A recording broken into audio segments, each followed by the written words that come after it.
uMackenzie uthi SAFA kumele yethule ukusebenza kwe-VAR eqinisekisa izinqumo zonompempe emidlalweni yesigaba esikhokhelayo ebholeni kanobhutshuzwayo kuleli.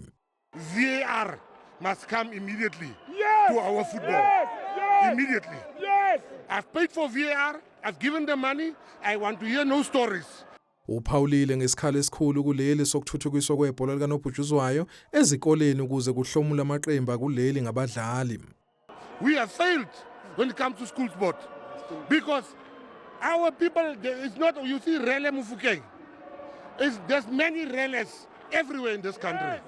There's many Apollos everywhere in this country. The world is going crazy over Mbokazi.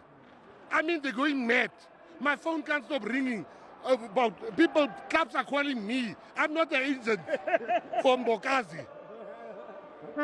There's many Mbokazis in South Africa. My job now is to make sure that government must not point fingers, but we must point the finger at ourselves. UNgqongqoshe ukhwele wadilika kubadlali baphambilini wathi abayeka ukugxeka abadlali nokuba nomona ngabadlali beqembu lesizwe. People must not talk things they don't know. I'm referring specifically to the ex-players. They must stop this thing of criticizing this team, these ex-players. None of them has achieved this level.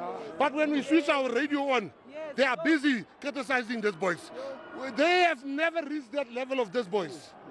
So when I say people must stop talking, I'm talking about them.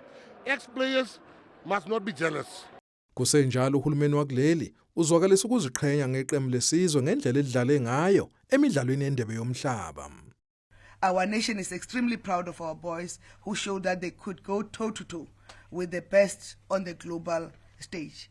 And you know that now majority of our Bafana stars are now transferring to teams in Europe, showing that we are the best amongst the best. And we thank you, South Africans, for your hearty welcome to our boys. Manje sekubhekwe iSAFA ngekusasa lomqeqeshi uHugo Broos okubhekwe ukuthi athathe umhlala phansi. uMackenzie ukubekwa caca ukuthi umqeqeshi olandelayo ufuna kube uPitso Msimane wakuleli.